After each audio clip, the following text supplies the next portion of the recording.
नमस्कार, जनमानस पर क्लिक कर चुके हैं आप। इस पार न उस पार, हम करते हैं आर पार।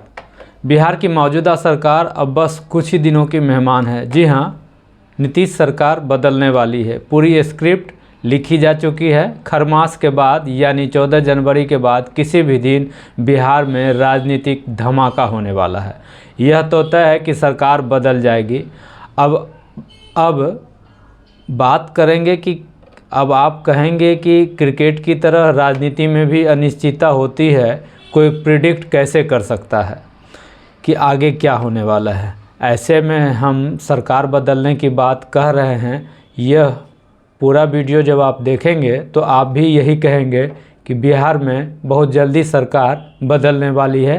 नीतीश सरकार, मौजूदा जो नीतीश सरकार है, वह कुछ ही दिनों की मेहमान है। पहले हम कुछ दिनों पहले हुई घटना को बताते हैं। पहले अमित शाह का बयान आया कि बिहार में सीएम फेस पार्लियामेंट्री बोर्ड तय करेगा। फिर नीतीश के बिहार बिजनेस कनेक्ट में नहीं पहुंचना, और फिर उसके बाद दिल्ली में बिहार बीजेपी के आला नेताओं के साथ केंद्रीय नेताओं की बैठक, और इस बैठक को लेकर कहा जाने लगा कि बिहार में होने वाले नेतृत्व परिवर्तन पर मंथन हो रहा है। इस दौरान जेडीयू की ओर से पोस्टरबाजी भी होती रही। कभी इस तरह के पोस्टर लगे कि नाम, जब भी बात बिहार की हो तो नाम सिर्फ नीतीश कुमार का हो, और जब हैं ही नीतीश कुमार तो क्यों करें विचार 2025 फिर से नीतीश। 2-3 दिनों तक इस तरह के दबाव वाले पोस्टर जेडीयू की तरफ से लगाए जाने लगे, और फिर जेडीयू के सुर बदल गए। नीतीश मोदी वाली तस्वीर लगाकर ये नारा दिया जाने लगा कि एकजुट एनडीए, एकजुट बिहार 2025 में फिर से नीतीश कुमार, और लगा कि मामला ठंडा हो गया है। लेकिन ऐसा कुछ नहीं है। बिहार में सरकार बदलने की स्क्रिप्ट लिखी जा चुकी है। अब आपको पिछले 2-3 दिन में हुए राजनीतिक घटनाक्रम की ओर ध्यान आकृष्ट करते हैं, उधर ले चलते हैं।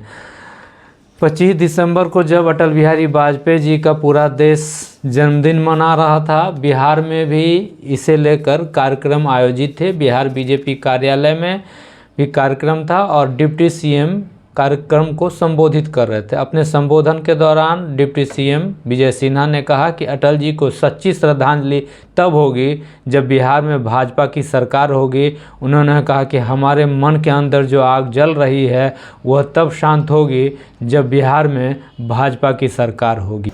तो हार नहीं मानूंगा, वार नहीं ठानूंगा, काल के कपाल पर मिटता मिटाता जाऊंगा, गीत नया गाऊंगा, गीत नया गाऊंगा।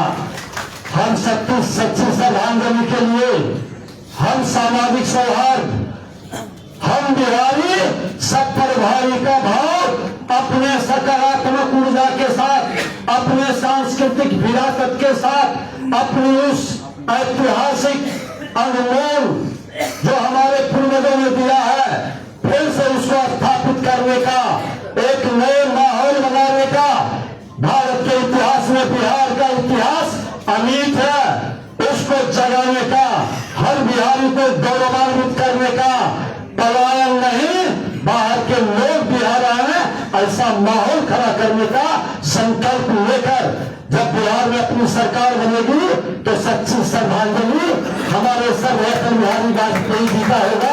वो बिहार कार्यकर्ता गौरवान्वित होगा, हर लोगों के चेहरे पर मुस्कान होगा। विजय सिन्हा के इस बयान से राजनीतिक में भूचाल आ गया। राजनीतिक गलियारों में तरह तरह के कयास लगाए जाने लगे। लेकिन अगले ही दिन विजय सिन्हा के तरफ से अपने बयान में सफाई दी गई, और उन्होंने कहा कि सीएम नीतीश कुमार ही असल में अटल जी के सबसे बड़े चहेते रहे हैं। उनको बिहार में सुशासन स्थापित करने के लिए मुख्यमंत्री बनाकर बिहार भेजा गया था। जंगल राज से मुक्ति दिलाने में 2005 से 2010 के बीच उन्होंने अहम भूमिका निभाई है। हालांकि बीच बीच में जंगल राज वाले लोग बिहार में अराजकता फैलाने वाला खेल खेलते रहे हैं।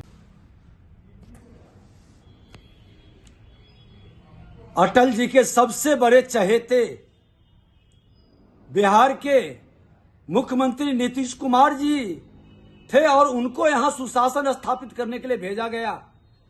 जंगल राज से मुक्ति दिलाने में 2005 से 2010 के बीच अहम भूमिका निभाई गई। बीच बीच में ये जंगल राज वाले लोग बिहार में अराजकता फैलाने का खेल खेलते रहे, लेकिन एनडीए सरकार मिलकर के नीतीश जी के नेतृत्व में उस जंगल राज का अपहरण, हत्या, लूट, बलात्कार से मुक्त कराया है। और बिहार में अब दोबारा जंगल राज वाले को अवसर नहीं मिलेगा। हर हाल में यहाँ सरकार अटल जी के सोच के अनुकूल एनडीए की सरकार यहाँ पर बनेगी। माननीय बिहार के मुख्यमंत्री नीतीश कुमार जी के नेतृत्व में आगे भी रहेगी। उसी दिन एक और बयान आया, वह था बीजेपी के फायर ब्रांड नेता गिरिराज सिंह का। गिरिराज सिंह ने बिहार के सीएम नीतीश कुमार को भारत रत्न देने की मांग कर दी कि नीतीश कुमार इतने दिनों तक मुख्यमंत्री रहे, आज के बच्चे जो 30 साल के हो गए हैं, उन्होंने नहीं देखा लालू जी का जंगल राज, कुव्यवस्था, सड़कें, अस्पताल, स्कूल जर्जर स्थिति थी। आज उसको एक ऊंचाई पर ले जाने का काम किया है। और उड़ीसा में नवीन पटनायक ने भी वर्षों तक सेवा की। ऐसे व्यक्ति को देश में पुरस्कृत करने की जरूरत है, चाहे जिस भी पद से स्वीकार किया जाए। भारत रत्न जैसे चीजों से आमतौर पर गिरिराज सिंह नीतीश की तारीफ नहीं करते हैं, लेकिन अचानक उनके सुर बदले। इसे लेकर बिहार में होने वाले सत्ता परिवर्तन से भी जोड़कर देखा जा रहा है। एक दिन पहले ही आरजेडी के बड़े नेता ने प्रेस कॉन्फ्रेंस कर नीतीश कुमार को आरजेडी के साथ आने का खुला न्योता दे दिया था। लालू के करीबी भाई वीरेंद्र कुमार ने कहा कि राजनीतिक परिस्थितियों का खेल है। अगर नीतीश कुमार सांप्रदायिक ताकतों को छोड़कर आते हैं तो उनका स्वागत है, उन्हें लालू जी से मिलना चाहिए। अब आपके सामने 4 घटनाक्रम का जिक्र हमने किया है। अब फिर से गिरिराज सिंह की भारत रत्न वाले बयान पर आते हैं। गिरिराज सिंह की मांग को जेडीयू ने भी जायज़ बताया है और जेडीयू की तरफ से भी नीतीश कुमार को भारत रत्न देने की मांग होने लगी। वहीं नेता प्रतिपक्ष जो बीजेपी के किसी भी बात से सहमत नहीं होते हैं, वो तेजस्वी यादव गिरिराज सिंह के इस मांग से सहमत हैं और उनका भी इस नीतीश कुमार को भारत रत्न दिए जाने की मांग का समर्थन प्राप्त है। तो यह क्या बीजेपी की ओर से नीतीश कुमार की सम्मानजनक विदाई का प्लान तैयार हो गया है? उसी स्क्रिप्ट के आधार पर पहले विजय सिन्हा और बाद में गिरिराज सिंह का बयान आया है। अगर नीतीश को बड़ा सम्मान दे दिया जाएगा तो संभव है कि वह संतुष्ट होकर सत्ता छोड़ दें, लेकिन वह किस सम्मान पर मानेंगे यह कहा नहीं जा सकता। सम्मान भारत रत्न का हो या फिर राष्ट्रपति या उपराष्ट्रपति का। यह वीडियो आपको कैसा लगा आप कमेंट बॉक्स में बता सकते हैं। अगर आप चाहते हैं कि हम किसी और मुद्दे पर वीडियो बनाएं तो वह भी आप कमेंट बॉक्स में लिख सकते हैं। जनमानस यूट्यूब चैनल को सब्सक्राइब करें, लाइक, शेयर और कमेंट भी ज़रूर करें। नमस्कार।